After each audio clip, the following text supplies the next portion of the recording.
Bonsoir, voici l'analyse technique du CAC 40 pour le 16 mars. Demain, au niveau du calendrier économique, ce sera uniquement des informations américaines qu'il faudra suivre. Elles commenceront à 13h30 avec les permis de construire et l'IPC, c'est-à-dire les prix de base à la consommation aux US. On aura bien évidemment à 15h30 le stock de pétrole, en ce moment on le regarde beaucoup, bien qu'il soit remonté au-delà de 36, on va quand même le regarder.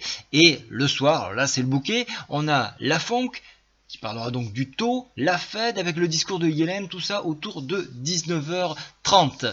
Alors 19h et 19h30, ça sera dans la foulée. Donc il va falloir suivre ces indications-là, c'est ce qui va nous permettre de se projeter dans le temps. Normalement, ce que veut Yellen, c'est remonter le taux, mais les perspectives économiques étant ce qu'elles sont, elle ne le peut pas. Alors est-ce qu'elle va passer outre et remonter au risque d'avoir un ralentissement économique, ou est-ce qu'elle va laisser ce taux? C'est ce que nous allons voir pour demain, donc 19h, 19h30.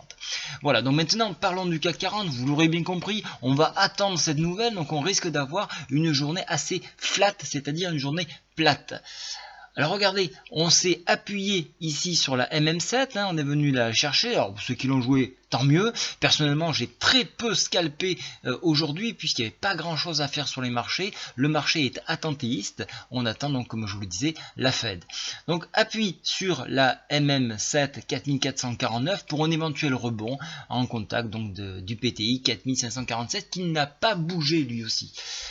Alors, l'implication de toucher le PTI, comme je le disais hier, ça va le fragiliser. Et donc, on pourrait passer au-dessus de ce PTI en direction du prochain barrage, 4584, qui se trouvera être le haut de cette Bollinger. Donc voilà, donc ça c'est pour les haussiers. Pour les baissiers, il va falloir surveiller cette zone, puisque donc vous avez donc le barrage LM7 et le support 4454, que s'il venait à être enfoncé, on pourrait avoir un objectif PTI hebdomadaire à 4400 points. D'un point de vue indicateur, rien ne laisse présager qu'on pourrait baisser.